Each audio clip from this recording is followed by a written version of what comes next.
Et si les 10 prochaines années décidaient du reste de votre vie? Avant 30 ans, beaucoup pensent qu'ils ont le temps.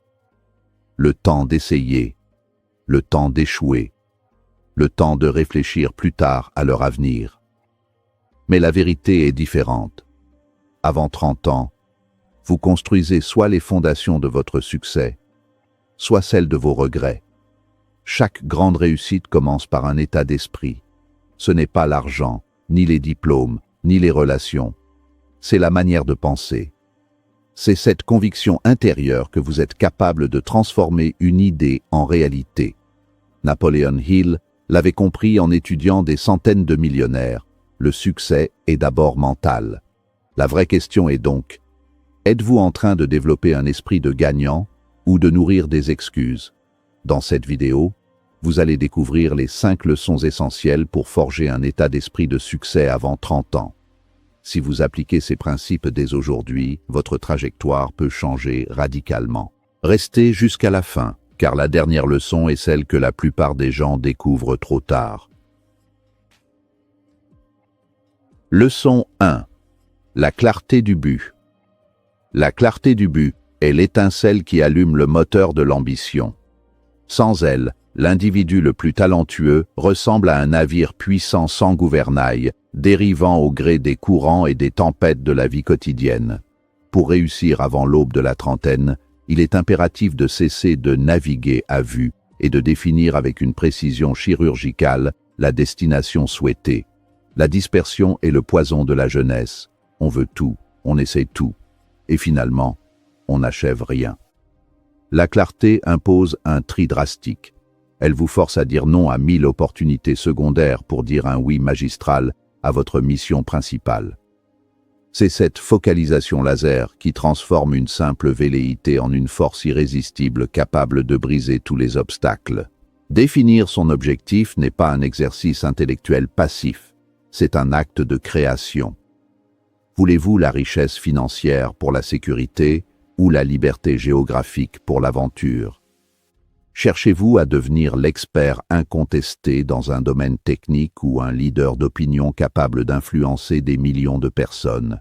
La nuance est capitale car chaque chemin exige un sacrifice différent. Une fois cet objectif identifié, il doit quitter le monde éthéré des pensées pour s'ancrer dans la réalité physique par l'écriture. Un objectif non écrit n'est qu'un souhait. En l'inscrivant sur papier, vous passez un contrat avec vous-même, un rappel constant de votre engagement envers votre futur moi. L'étape ultime de la clarté est l'obsession saine. Relire son objectif chaque matin et chaque soir permet de programmer le subconscient, cette partie de l'esprit qui travaille pour nous-mêmes durant notre sommeil. La visualisation n'est pas une rêverie oisive. C'est une simulation mentale qui prépare le cerveau à reconnaître les opportunités là où les autres ne voient que du bruit. En voyant déjà le résultat comme une certitude, vous transformez votre désir brûlant en un plan d'action concret.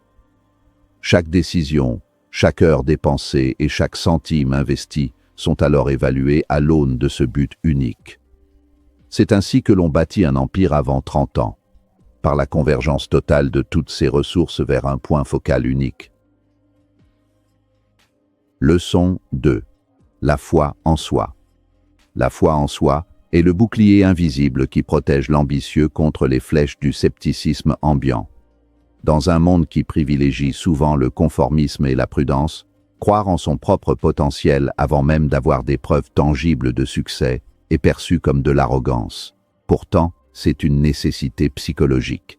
La majorité des gens abandonnent, non pas par manque de compétences, mais parce que leur réservoir de confiance se vide à la première difficulté.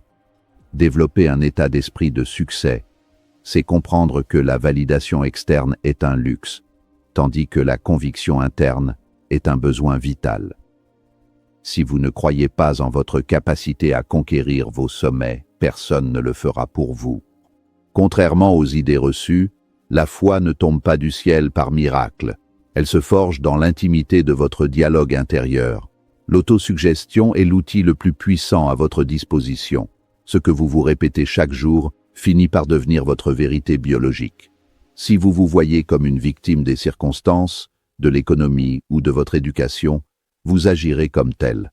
À l'inverse, en vous parlant comme un futur gagnant, vous conditionnez votre système nerveux à l'audace et à la résilience. C'est un entraînement mental quotidien, une gymnastique de l'esprit qui consiste à rejeter systématiquement les pensées limitantes pour les remplacer par des affirmations de puissance et de capacité.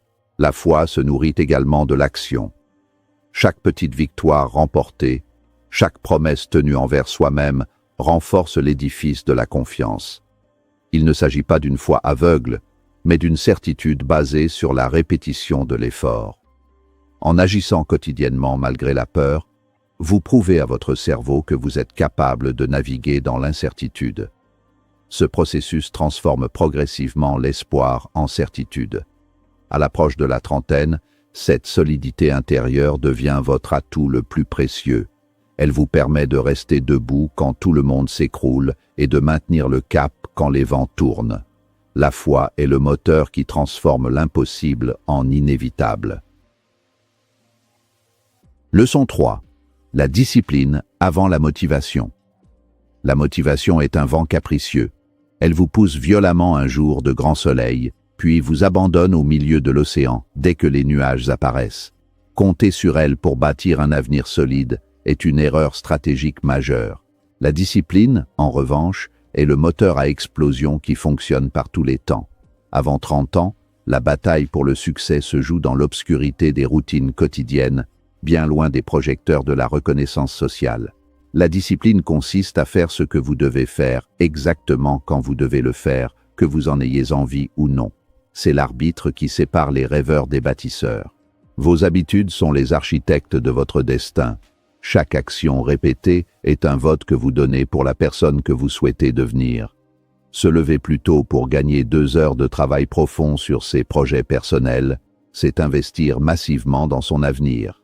Apprendre chaque jour, que ce soit par la lecture, le suivi de formation ou la pratique délibérée, crée un effet de levier sur vos compétences qui deviendra exponentiel avec le temps.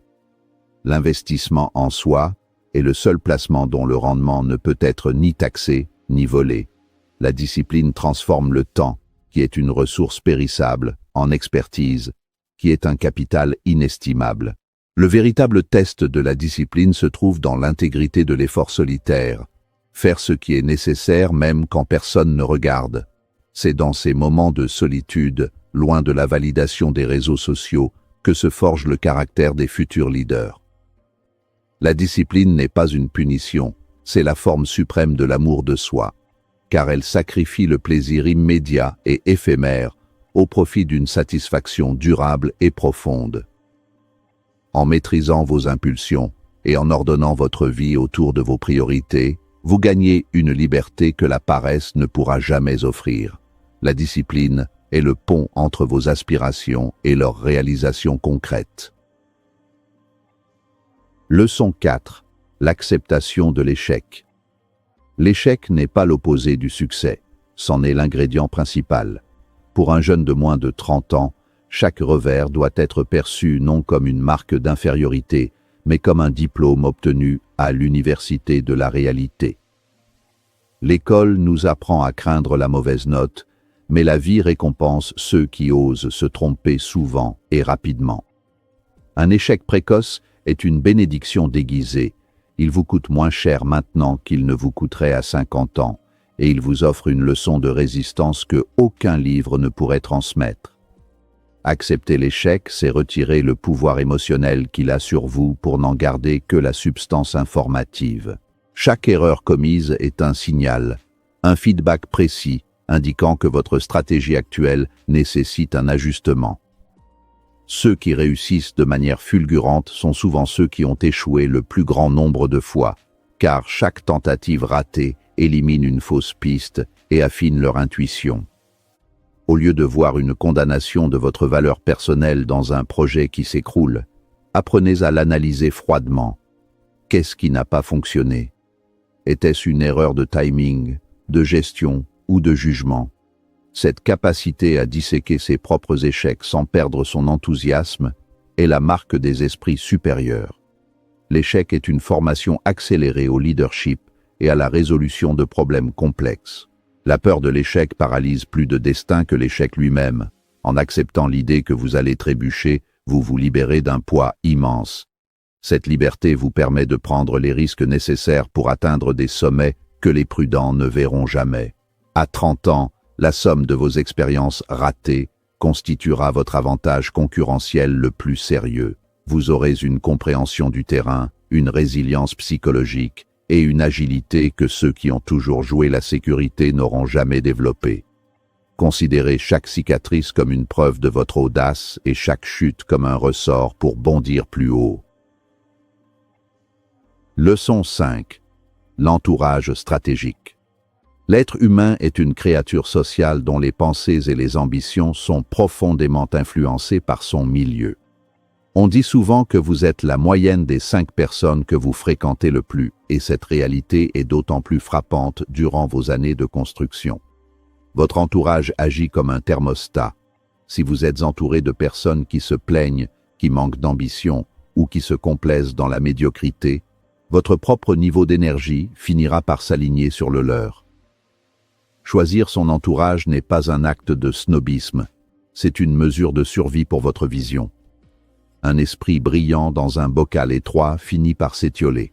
Chercher des mentors est la stratégie la plus efficace pour compresser le temps. Un mentor a déjà parcouru le chemin que vous visez. Il connaît les pièges, les raccourcis et les secrets du métier. En vous entourant de personnes plus avancées que vous, vous bénéficiez de leur expérience par osmose. De même, fréquenter des pairs ambitieux crée une saine émulation. Voir vos amis réussir, travailler dur et viser haut, vous pousse naturellement à élever vos propres standards. Un environnement stimulant agit comme un accélérateur de particules pour vos idées. La discussion autour d'une table doit porter sur des concepts, des projets et des visions, plutôt que sur des personnes ou des événements triviaux. Parallèlement, il est vital d'avoir le courage de s'éloigner des mentalités toxiques. Les tueurs de rêves sont partout. Ce sont ceux qui, par peur de leur propre inaction, tenteront de vous décourager ou de minimiser vos ambitions. Protéger votre esprit contre le cynisme et le pessimisme est une responsabilité quotidienne. Un esprit tourné vers le succès a besoin de nourriture mentale de haute qualité, des conversations inspirantes, des critiques constructives et un soutien mutuel. En construisant délibérément un réseau de relations stratégiques, vous vous créez un écosystème où le succès devient non seulement possible, mais inévitable.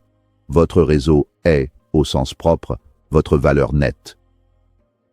Avant 30 ans, vous n'avez peut-être pas encore tout l'argent que vous souhaitez, peut-être pas encore la carrière idéale, mais vous avez quelque chose d'inestimable, le temps et la capacité de modeler votre esprit.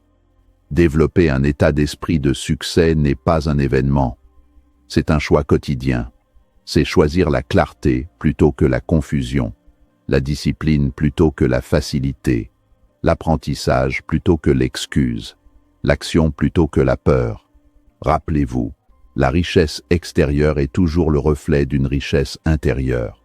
Si vous travaillez sur votre mental maintenant, les résultats suivront naturellement. La différence entre ceux qui réussissent tôt et ceux qui regrettent plus tard n'est pas la chance, c'est la décision. Alors prenez cette décision aujourd'hui. Décidez que vos 20 ans seront une décennie de construction, pas de distraction. Votre futur vous regarde, et il attend que vous commenciez.